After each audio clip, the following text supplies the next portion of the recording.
I got my oldest, she actually just received her permit, and that's scary in and of itself. So the other day we was taking a trip, and as she's driving, I'm staring out, and I was like, you know what? I want to learn how to drive. She looks at me and she goes, Daddy, you already know how to drive, what you mean? And I said, nah, I want to learn how to drive. How to properly steer myself as I navigate towards love. I couldn't find an instruction manual, because everything to this point has been self-taught.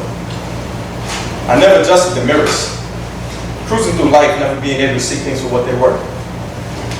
See, I expect things to be automatic. I skip reverse. Therefore, I never look behind me to learn from past mistakes in order to improve my chances. Now realizing I was sitting neutral, I often pressed the gas trying to accelerate things, and standing tall on the brakes was needed in order to be more aware of my surroundings. Foot still on throttle, when I put things in drive, I sped past the first red flag. With everything moving so fast, I paid it no mind, and ended up making a wrong turn towards my biggest fear. See, I walk proudly. I exude confidence in every sense of the verb. I'm well-spoken, articulate, a well-manicured tongue that promptly places every verb. I face adversity, a head-on collision, as I'm strong-willed and driven. I dress well, well-groomed, heads turned when I said, shit, it's a good life I'm living. But despite the confidence in the dark when it is, I'm still haunted by my biggest fear. I move fast and prepared, like an unripe fruit up too soon. Lacking in taste, then being bitter for those I offer myself to, I respectfully decline. The art of humility came slow as life passed fast, but the lessons came between those paces. I chose to ignore them when the universe provided. Consequently, I finished last in those races. Another stage of failure netted yet another tear, as I'm no closer to overcoming my biggest fear. Years passed and the mind when it settled had awakened and realized its wasted talents. Rather than dwell on lost time, the lost mind I had opted to cure malnourishment. It sought refuge in books to bring beneficial guidance. Prior reliance on intuition didn't suffice, so I reached out to others and didn't think twice. My mind saying, feed me, Seymour, because I need to see more than I already have in order to achieve my purpose. The worst is, I knew this was needed long ago, to be better for me, to be better for you. You see, you were always destined to be in my life, in preparation with life challenges. But I challenged every step and was ill prepared for the truest test, love. So no amount of confidence or drive is enough to compensate for the inability to properly love. My slow progression and lack of understanding, I've come to see brought exactly what I anticipated. My biggest fear has now been presented to me. Provided love without it being reciprocated. That's my first move.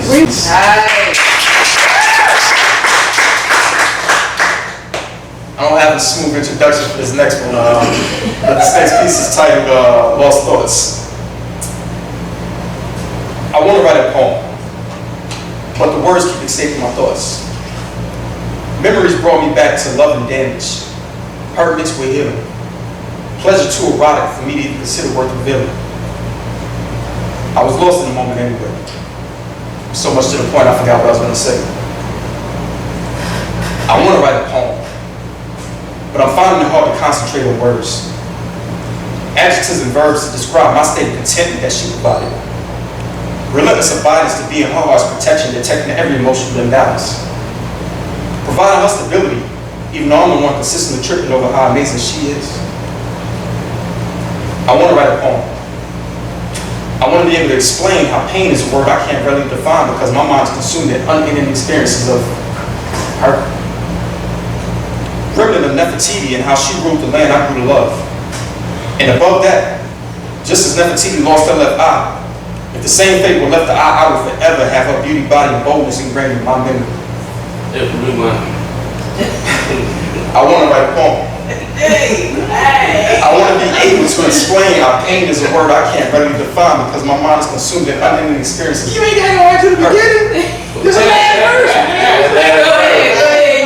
But you good, man. Go ahead. Remnant of Nefertiti and how she ruled the land I grew to love. And above that, just as Nefertiti lost her left eye, if The same fate would left the eye, I would forever have her beauty, body, and boldness ingrained in my memory. You see, I want to write a poem that speaks to how I could taste the words she never spoke, yet the spiciness of her tone provided just enough to keep me full. The flavor of her eyes caramel-like, keeping me seated at the table with an insatiable appetite for her.